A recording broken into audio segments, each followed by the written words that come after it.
L'ange de l'Éternel est apparu dans une flamme de feu au milieu d'un buisson. Moïse regarda et voici, le buisson était tout en feu et le buisson ne se consumait point. Exode 3:2. Selon les principes et les exigences de Dieu, nous devons être en possession de la justice éternelle pour être ses collaborateurs à tout jamais dans son royaume céleste. À moins d'être rendus justes pour l'éternité, nous ne pouvons pas faire partie de ce royaume. Ici, le feu divin dans le buisson symbolise la justice de Dieu. Comme nous le lisons dans Romains 10:3, il y a la justice de Dieu, mais aussi notre propre justice. Dans cet épisode qu'arriva à Moïse, celui-ci s'est efforcé d'être juste devant Dieu par le moyen de sa sagesse et de son zèle propre pour son peuple. Personne ne pouvait découvrir alors en lui quelque faute. Il était un homme prêt à de grands sacrifices et il essayait de venir en aide à son peuple. Cela le rendit juste. Dieu lui montra qu'après ce séjour de 40 ans dans le désert avec son beau-père, il était devenu semblable à un buisson desséché.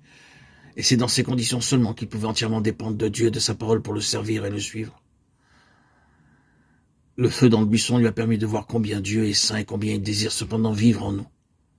De façon symbolique, cela fait allusion à l'expérience de la nouvelle naissance. L'expérience nous montre que rien de bon n'habite en nous.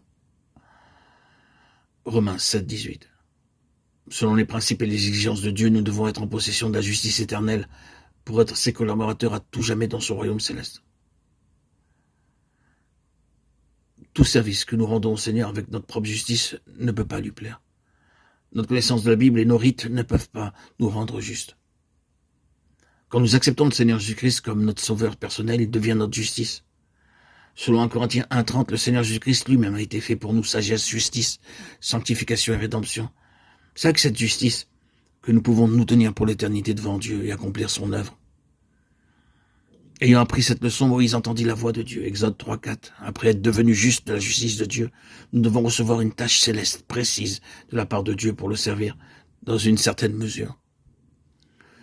Beaucoup de croyants se contentent d'assister aux réunions, d'avoir matin et soir un moyen de prière en famille ou de donner un peu d'argent pour le service de Dieu.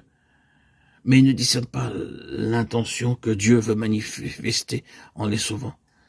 Le fait même que le Seigneur Jésus-Christ a donné tout ce qu'il avait pour nous sauver prouve qu'il avait un but élevé en agissant ainsi. Nous lisons dans Colossiens 1:16 qu'il est le créateur de l'univers tout entier.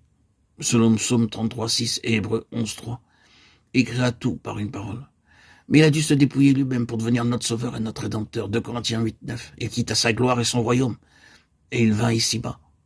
Il offrit son corps tout entier pour être brisé, et il versa son sang précieux.